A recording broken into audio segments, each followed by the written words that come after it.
There is a particular exhaustion that belongs to people who stayed, not the exhaustion of someone who walked away and came back. Not the dramatic arc, not the far country, the hitting rock bottom and being found. The exhaustion of someone who never left, who showed up every week, served faithfully, who gave generously, prayed consistently, and did everything that was asked of them, and who has spent years waiting for something to shift on the inside, something that never quite did.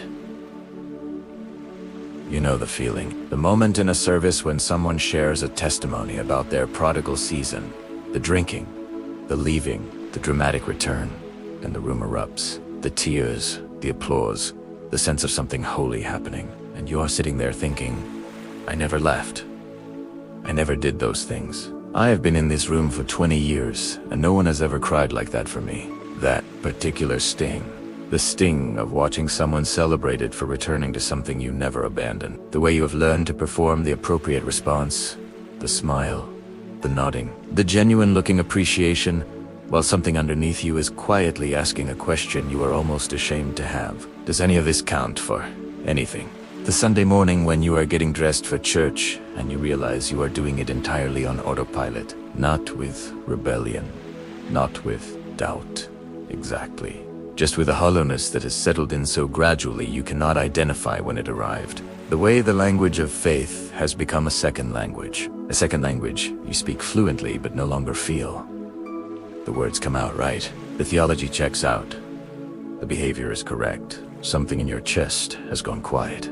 The moment you looked at someone whose faith seems alive and electric and real and you thought, I do not know how to get to where they are. From where I am, and I am not sure I have enough left to try.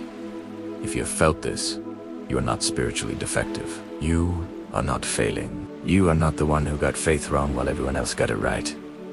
You are the older son, and the story has something to say to you. The part nobody tells you. The part that most sermons never reach. The part that has been quietly waiting in the text for 2,000 years unchanged. Because the father in that story does something for the faithful one that changes everything about what God actually thinks of the people who stayed and never left. James had been in the same church for 26 years, not attending, serving. He was the person who showed up early to set up the chairs every week, who visited the elderly members when nobody else remembered, who gave consistently and quietly for 2.5 decades without making it a story anyone told. He described himself as someone who had always been the responsible one, in his family of origin, in his marriage, in his faith, always the responsible one. He had never had the crisis, never needed the rescue, had simply kept walking, kept showing up, kept doing what faith asked of him year after year. And somewhere around year 20, he started noticing something. The people with dramatic testimonies got the stage, the ones who came back from addiction, from the far country. They had a narrative the community knew how to celebrate. There was a shape to their story that everyone recognized. Brokenness, then rescue, then gratitude. The room responded. The room knew what to do with that story. James did not have that story. At 26. Years of quiet faithfulness that did not translate into narrative, he said. I started to feel like a supporting character in a story that was not about me. Like the whole faith is designed for people who need rescue, and I am just here in the background holding things together while everyone else gets found. I sat with Luke 15 for a long time before he told me. What he noticed there changed everything for him, and I think it will change something for you too if you stay with it the way James stayed with it. Most people know the parable of the prodigal son. The younger son takes his inheritance, wastes it in a far country, hits bottom, comes home, and the father runs. Robe, ring, sandals, fattened calf, a party, a celebration. Most sermons end there, or treat what comes next as a cautionary tale about resentment and bitterness. But James had read the whole chapter, and he noticed something that most readings skip entirely, something that had been sitting in the text for 2,000 years. When the older son heard the music from the field and refused to go in, Luke 15:28 says this, his father came out and entreated him. Came out. The father who ran to meet the returning prodigal also left the party to go to the faithful son standing outside in the dark. 2 exits. 2 pursuits. 2 sons. Both sought. The father did not stay inside with the party and send someone to tell the older son to adjust his attitude and come inside. He came out. He left the celebration. He went to where his faithful son was standing and he entreated him. The word is parakaleo. It means to come alongside, to comfort, to urge with tenderness. The father came alongside the son who was exhausted from faithfulness, who felt invisible next to the drama of the return. And he did not lead with rebuke. He did not lead with correction. He led with, "Son, you are always with me." That was the first thing he said. James said, "I'd read that parable 50 times, and I never noticed the father left the party. I never saw the second exit. Only the first one. I had spent 26 years feeling like a supporting character, and all that time the father was also coming out to where I was, standing in the dark." Let me take you back into Luke 15 more slowly, because there are layers in this text that most readings skip. The parable begins with the younger son asking for his inheritance before the father had died. In first century Jewish culture, this request was roughly equivalent to saying, "I wish you were already dead." The father gave it anyway. And then the text includes this as an almost throwaway line. He divided his property between them. Between them, both sons received at once. The older son received his inheritance at the same moment the younger son received his. The party that would later be thrown for the prodigal was not the older son's loss. What the father lavished on the younger son was the younger son's own portion. The older son's portion was still intact. It had always been intact all along. This matters more than it seems. Because when the older son storms to the father and says, "These many years I have served you and never disobeyed your command, yet you never gave me a young goat so I might celebrate with my friends," the father's answer is not, "Here is the goat you finally earned with faithfulness." The father says, "Son, you are always with me, and all that I have is yours." Present tense. Not, "It will be yours when the time comes eventually." Not, "You will receive it if you keep behaving." It is yours right now. Has been yours. The older son has been standing outside believing he was an employee. When he was an heir, he served faithfully for years. The word he uses is doulio, which means to serve as a slave inside a household he owned entirely, where every resource, every animal, every field was legally his. And he never asked. Not once in all those years did he ask for the young goat. And the father's response implies something devastating. He could have asked. He could have had it. The ask was available to him the entire time. He just never asked. This is the revelation. The older son's poverty was not imposed. It was inhabited. He lived like a servant inside an inheritance he had never claimed as his own. He performed faithfulness as if it were earning something when the thing he was working toward had already been given to him on the day the property was divided. Now, follow this thread into one more place, because it runs deeper than a single parable. In Genesis 32, Jacob wrestles with a figure through the night at Pen. The wrestling is exhausting and real, and the hip is dislocated, and the dawn is coming, and the figure says, "Let me go." Jacob says, "I will not let you go unless you bless me." This is not a polished prayer. This is a man in a long season of faithfulness and fear who finally says what he has needed. He names it. He asks, and he receives a new name, and a blessing that changed the trajectory of everything that came after that night at the river. The ones who receive in these stories are not the ones who performed best. They are the ones who finally asked, who brought their actual need and named it, who stopped waiting for the Father to notice and reward and simply said, "Here is what I need. Here is what I have been carrying. Here is what I want." Jacob wrestled through the night to ask the question.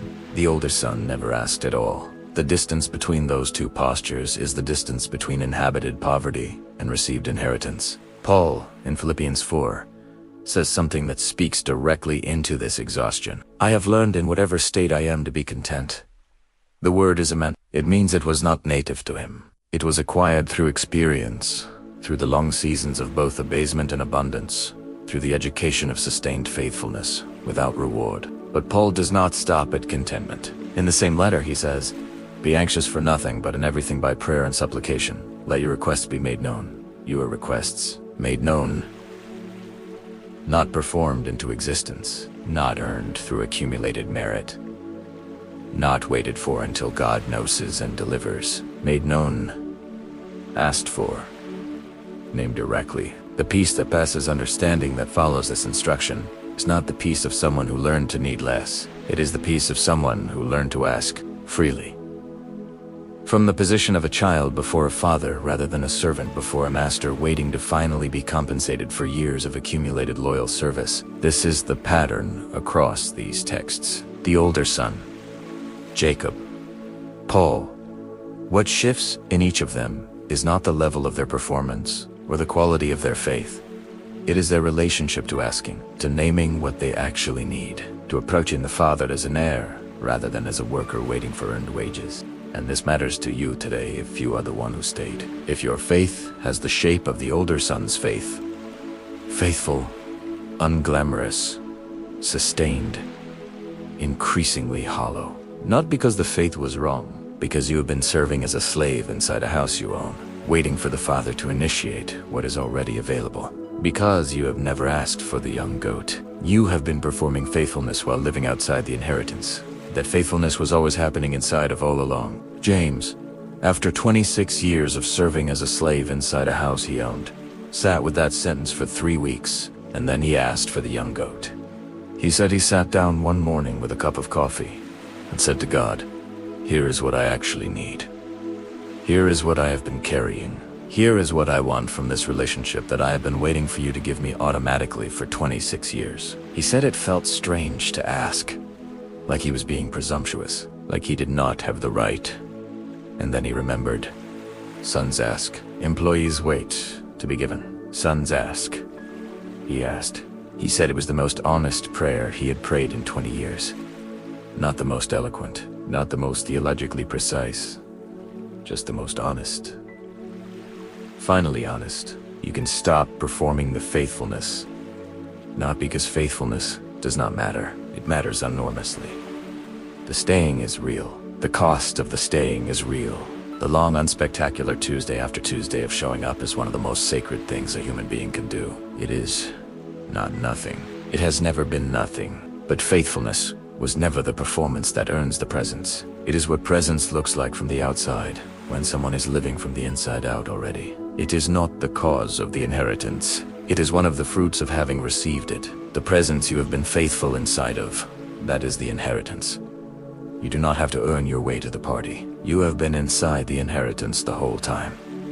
Every year, every Tuesday, every quiet season. All of Italiano. The Father has come out. He is standing where you are. He is not leading with rebuke. He is not saying you should have asked sooner or believed better. He is saying, son, daughter, you are always with me. And all that I have is yours, not a promise about the future. A description of the present. The inheritance was available the whole time.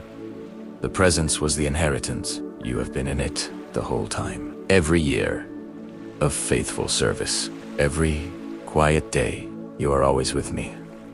Not, you will be with me. Not, you have been with me. Always. Right now. Already. Present continuous. And all that I have is yours. The hollowness you have been feeling is not the absence of God. It is not evidence that he has moved on, or that the fire that others carry passed you by. The hollowness is what happens when an heir lives like a servant for long enough. When performance replaces presence, when the transaction replaces the inheritance over time, the hollowness is the gap between where you are standing and what is already yours. It is not a diagnosis of your faith, it is an invitation.